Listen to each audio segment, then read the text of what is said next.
With us to discuss Omicron, Iran, refugees, Ethiopia, and more is consultant and former trade minister, Mr. Stockwell Day. Sir, welcome back to Forum Daily. Hi, good to be with you. Now, lots going on in the world today, sir, but let's talk about what's making headlines across Canada, the Omicron variant. So we know we've got 2 confirmed cases in Canada, 4 being investigated. How has Canada reacted to news of this new variant compared to other governments? Well, Canada's reacting as well as can be, and compared to other countries, everybody is sort of surprised by this news, but not surprised because we've all been hearing, and I think rightly, that there's going to be variants continue, just as there were variants with the flu. Every year it was a different type of flu, and so a different type of vaccination. There's concern among some countries about the WHO having too heavy a hand in saying how all countries should react and should they all be doing the same thing. As you know, WHO has made some offside predictions since the beginning. On some areas they've been right and some they've been very wrong related to COVID. My concern would be countries who are wanting to try different approaches being stopped from doing that. For instance, Sweden, who's, by the way, just re-elected their female prime minister. That's a history breaker for them and for European countries. They take a much different approach, and they have a very low transmission rate, very low death rate. And yet other countries don't seem to be able to at least look and discuss what a country like Sweden does. Allowing members of parliament to have discussions in a committee session about different approaches is very important. So by all means, at the World Health Organization, these things should be looked at, and we should glean from that. But countries should be looked at also who are handling it differently with varying levels of success. And meanwhile, the reopening of the U.S.-Canada border 3 weeks ago was a long time coming, sir. So how do you see this new variant impacting travel at the U.S.-Canada border moving forward?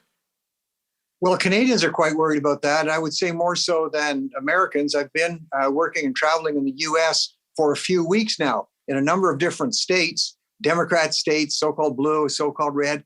And it's amazing the difference in terms of attitude.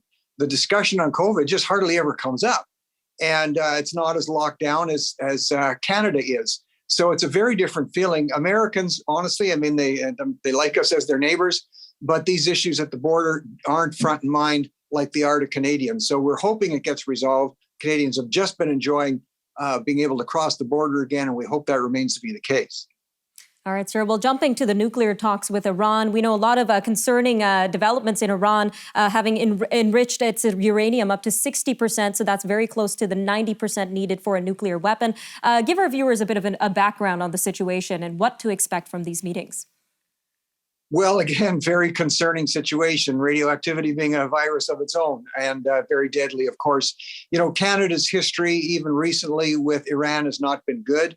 I was a member of parliament when the whole situation with Ms. Kazemi took place, the Iranian-Canadian journalist who was captured, interrogated, tortured, raped, and finally killed. Iran always has said, well, she fell down and hurt herself, but it was not revealed that way at all by the autopsy. And it was shortly after that, in 2012, Canada closed its embassy, Iranian embassy, and also its embassy in Iran. So between Canada and Iran, it's been rocky. Prime Minister Trudeau has indicated he wants to see that open up.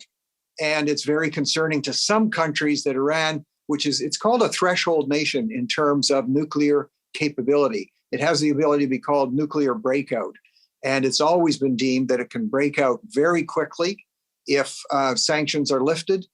The whole issue of sanctions being put back, it's going to be hugely contentious because some maintain the sanctions had Iran at the point of revolution internally and maybe a breakdown of that oppressive regime, which still says its goal is to exterminate Israel and to kill Jews.